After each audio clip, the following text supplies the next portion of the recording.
Imagine you're sitting in your favorite coffee shop. You're connected to the free Wi-Fi, finishing some work just like Alex here. You feel safe.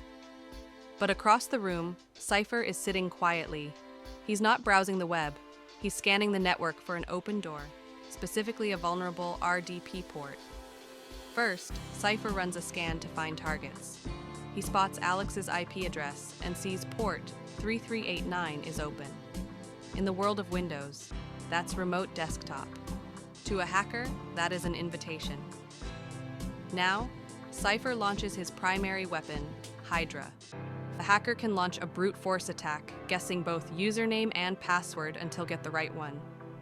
In this video, we'll step into the shoes of ethical hacker.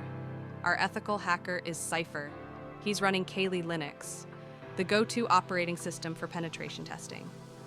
His target is a Windows 10. Used by Alex, unknownly, he has remote desktop protocol enabled. Let's check on the Alex machine what he uses his username to do. So, to do so, we open the command prompt and type "woe on me," and here's the result. We can see that the username is Alex now. Next, let's confirm that remote desktop is turned on. This is the service. Cipher will try to attack. We open the settings, we type a remote in the search bar, and click on a remote access to your computer. A settings window opens right here. We see that allow remote connections to this computer is checked, which remote desktop protocol is active and acceptable. So let's recap. Alex machine has remote desktop. Username is Alex, and Cipher is connected to the same public Wi-Fi at cafe or hotel. Now Alex machine is exposed. Let's switch over the Cipher Linux system and see. Now Cipher doesn't know what IP address the network has assigned to Alex machine. That's the first thing he needs to figure out. All he knows is that she's using a Windows computer. He recognized the familiar desktop interface on her screen from across the cafe. To begin, Kim checks his own IP address to understand the subnet he's connected to on his Kali machine. He opens a terminal and types IPA. This command lists all his network interfaces and their IPs. He sees that his machine has been assigned the address 192.168.1.17, meaning he's on the 192.168.1.0/24 subnet. Now that he knows the subnet, Cipher's next move is to scan the entire local network for devices with remote desktop open. Remote desktop runs on port 3389. Cipher scanned the entire local network for devices with remote desktop open. That means port 3389. Open. The Nmap. A powerful network scanner. The command he runs is nmap-p3389-192.168.1.0/24. This tells Nmap scan the entire 192.168.1 network and look for systems with port 3389. Open the remote desktop protocol port. In a few moments, the results come in, and there it is. As you see, Nmap discovered all available device connected to the network. Before launching the attack, first checks in Hydra is installed on his Kali Linux system. He opens a terminal and simply types Hydra. There it is. Hydra is installed and ready. If we scroll up, we can see a usage guide with examples. Let's take a quick look. We can see that Hydra uses the lower case L flag for a single username, or uppercase L. To supply a username listed and uses lowercase p for a single password, or uppercase P for a password list. The lowercase brute force attacks. If we scroll down, we even see a complete usage example, in this case for FTP. That's exactly the syntax we'll use, but we will replace it for RDP instead of FTP.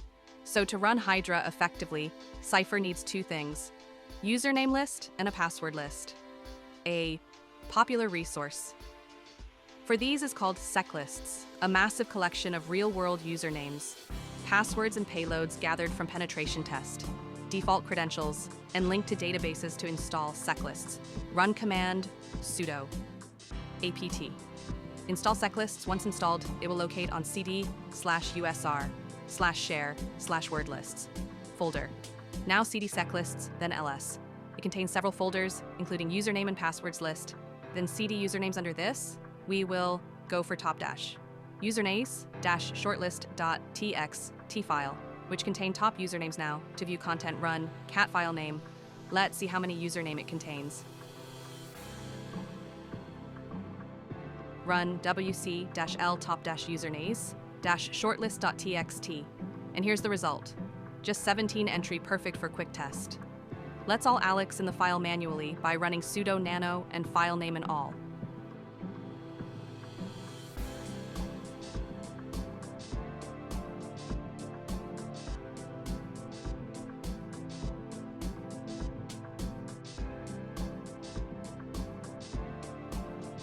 Alex in file next, let's head over to password folder to get the password used by Alex.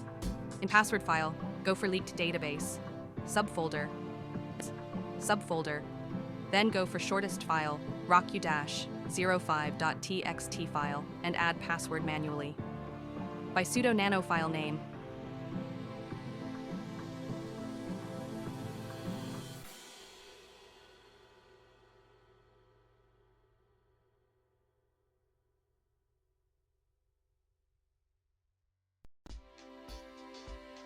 now head over to Brute Force Attack to launch attack E.